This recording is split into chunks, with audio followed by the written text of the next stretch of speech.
Hello everyone, teaching बेल्जी में एक बार फिर हम सभी का स्वागत करते हैं और आशा करते हैं कि आप सभी ठीक होंगे। देखिए, आज से हम एक प्लेलिस्ट अपने YouTube के ऊपर एक क्रिएट करने जा रहे हैं। उस प्लेलिस्ट का नाम होगा जेके बॉस।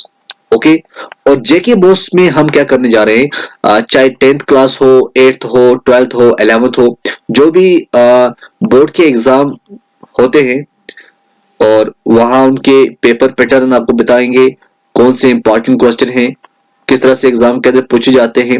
तो हम उस प्लेलिस्ट के अंदर आपको हर दिन कोई ना कोई वीडियो हम ऐड करते रहेंगे। जैसे यहाँ हमने आज इस वीडियो में 11th क्लास का पेपर पैटर्न, इंग्लिश पेपर का, किसका, इंग्लिश जो आपका सब्जेक्ट है, इंग्लिश सब्जेक्ट का पेपर किस तरह से आता है 11th क्लास में, आज हम वो डिस्कस करने जा रहे हैं। आई होप आपको पसंद आएगा। देखिए, सबसे पहली बात है, जो टाइम 11th क्लास के पेपर को होता है वो होते हैं 3 घंटे। कितने होते हैं? 3 आवर्स का टाइम होता है। और टोटल मार्क्स जो होते हैं वो होते हैं 100। कितने होते हैं? टोटल मार्क्स 100 होते हैं और टाइम होता है 3 घंटे। हम इंग्लिश की बात कर रहे हैं। इसमें आपको 4 सेक्शन मिलेंगे। कितने सेक्शन मिलेंगे? 4 सेक्शन मिलेंगे। सबसे पहले होगा जी सेक्शन ए, दूसरा होगा जी सेक्शन बी, तीसरा होगा जी सेक्शन सी और फोर्थ वन होगा सेक्शन डी।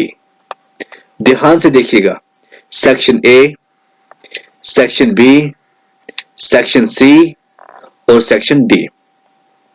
सेक्शन ए की अगर हम बात करें, सेक्शन ए के अंदर वहां पे होता है रीडिंग कॉम्प्रेशन। ठीक है, इसमें क्या होता है, एक पैसेज जो है, पैसेज दी जाती है, उस पैसेज से आपको आंसर निकालने पड़ते हैं। ये होता है 15 मार्क्स का। कितना होता है ये? 15 मार्क्स का होता है। सेक्शन बी की बात करें, सेक्शन बी होता है राइटिंग स्किल्स। सेक्शन बी में होता है राइटिंग स्किल्स होते हैं। आप देखिए, राइटिंग स्किल्स की अगर हम बात करें, ये होता है 20 मार्क्स का। ये जो सेक्शन होता है ये होता है 20 मार्क्स का। अब मेन चीज है, राइटिंग स्किल्स के अंदर ये जो 20 मार्क्स होते हैं ये किस तरह से डिस्ट्रीब्यूट होते हैं। सबसे पहले हम बात करेंगे, पैराग्राफ राइटिंग होता है, पैराग्राफ एक आता है। अब जो ये पैराग्राफ होता है ये होता है 4 मार्क्स का। कितने का होता है ये? 4 मार्क्स का होता है। पैराग्राफ के बाद आता है जी ऐसे।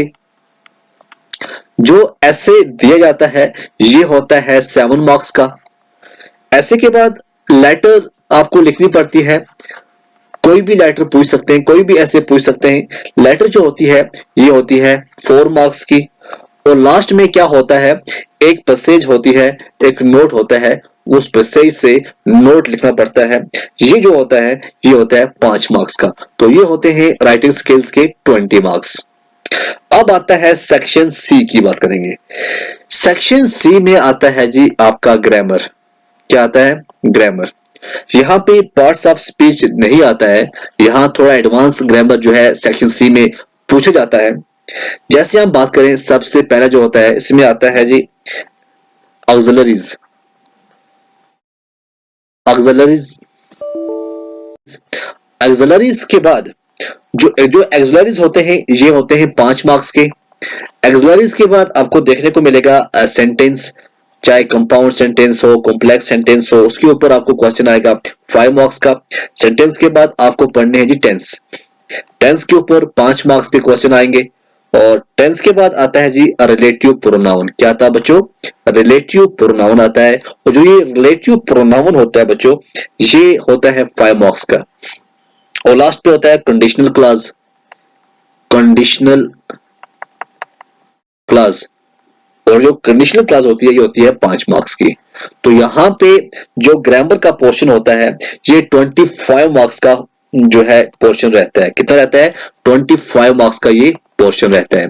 सेक्शन डी, सेक्शन डी जो है ये पूरा लिटरेचर के ऊपर रहता है। वहां से जो भी क्वेश्चन आपने पढ़ा होगा या आपने जो बुक पढ़ी होगी, उस बुक से आपको सेक्शन डी से पूरा लिटरेचर पूछा जाएगा।